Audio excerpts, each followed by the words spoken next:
Hey everyone, this is Wack, gear consultant and brand ambassador for Pure Goalie. And I'm Lee, goalie manager at our Marlboro location. We're going to talk evolution of Ryan's pads. We're going to go G-NETik 2, Sub-Zero 3, and the new G-NETik 3. We'll answer some of your questions and we'll touch on some of the topics that a lot of you might have questions about.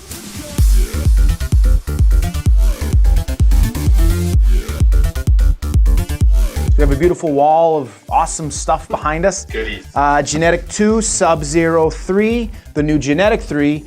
Tell us some of the basic differences in this lineage of these three different types of pads. So G-NETik has always been a slightly softer, more play style leg pad, especially over the last 2 years for sure. They've made huge improvements. Subs have always been a little stiffer.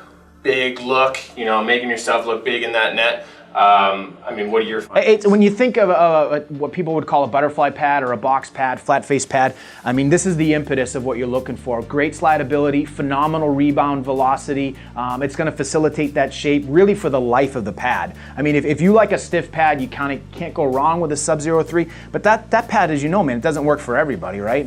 Exactly. And that's the one thing that we've seen over the last couple of years is those innovations of slowly moving from double brakes to then differentiating to no brakes in the vertical roll. And now with the Gen 3, they're doing one brake, so you get a little bit of both. Really kind of mixing the two lines, but still making it an individual. You have the Smart Strap system, which we've gone over before. I think pretty much that's taken all the myths out. Like, does it work? It's brilliant. It works amazing. You're dropping about a half a pound of weight on each pad. And now with the new X strap, it's one attachment and you're done. But if you look at the lineage in terms of the feel, you've gone from something that was really soft, very, very soft up front, to super that was like stoic, petrified wood, to something that's got a nice balance of both. Nice compliancy down near the scoop, something with a little more body and integrity up above the knee and up into the thigh area. The feel, we played in all of these. You got to check out the G-NETik 3. From the differences between these two lines, what's the first thing that you noticed right away? Right away was those brakes, for sure. Gens, again, felt a little too soft for me, but then the subs felt way too stiff. Plywood on the legs. But that was the beautiful thing is they mixed those two together. You get that nice tall look, but then you can squeeze that thing like an accordion, really make that pad work with you instead of against you. Cool. Let's get in the gloves. So Lee and I can nerd out, we can talk about gear till we're blue in the face, but when it comes to spec and tech, it kind of goes by the wayside because when it comes to gloves, it's all about feel. Absolutely. Everyone's different. Everyone prefers something totally different. Myself, really like these big meaty paws to get in that glove, really be a part of it. How do you like that glove? It's a little bit different for me. I like a really roomy feel in my glove. I don't like to feel constricted in any way. And what I found with any one of these models is I could go as tight or as loose as I wanted to. It really comes down to thumb action for me. The biggest difference in feels between the two, even though the Gen 2 and the Gen 3 are really cut from the same cloth, the Sub 3 is kind of the dark horse in this in terms of the way it fits and feels. It's more of a full hand closure, whereas in the Gen, it's more of a pinching motion we find where you're kind of finding it up more towards the index finger and the thumb. Would you agree with that, man? Definitely. The Gen feels nice on the hand. But again, like you said, that little bit of pinch, it's not for everyone. Again, I like my hand to squeeze kind of that whole glove. That sub felt a little bit better for me. Could be different for you. As far as specs go, you're dealing with phenomenal materials throughout.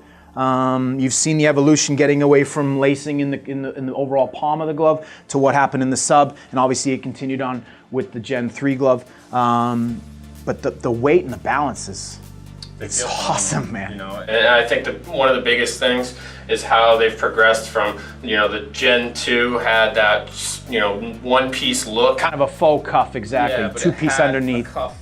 Two-piece underneath, and then you move into finally a solid one-piece. True one-piece in the sub. And moving it right into the Gen 3, one-piece, nice clean look, no extra lines. It just looks super smooth, just really professional. Yeah. So whether you're kind of a pinching motion, you're a kind of a finger to middle finger, sort of thumb to closure, full hand closure, we really advise you and encourage you to try any of these and see which one works best for you. And one visual obvious detachment between the two gloves would be in the type of tee that they use. On the sub, you've got your anchor tee. It's a single style traditional tee web pocket. I'm a single tee guy. What I like about it is I like that weighted feel. Sometimes you don't always get the cleanest look at the release. It's kind of a look what I found, and what I really like about a single tee is I know I have it. It's that weighted feel of hitting that Gen Pro and kind of snapping that pocket back. With a double tee, what are some of the advantages of a double? Some of the advantages, you get that big basket look. You know, when that puck's in there, it's going to stay in there. Kind of a disadvantage may be, you know, is it in there? You don't actually know. Sure. But I like the fact that it can be kind of detached from the glove. You know, you have that big look, but it has that soft balance point of like cushioning that blow from that puck. Yeah. So whether you go single or double, you can't go wrong. Just don't go triple. Triple's the worst. Bad things happen when you go triple.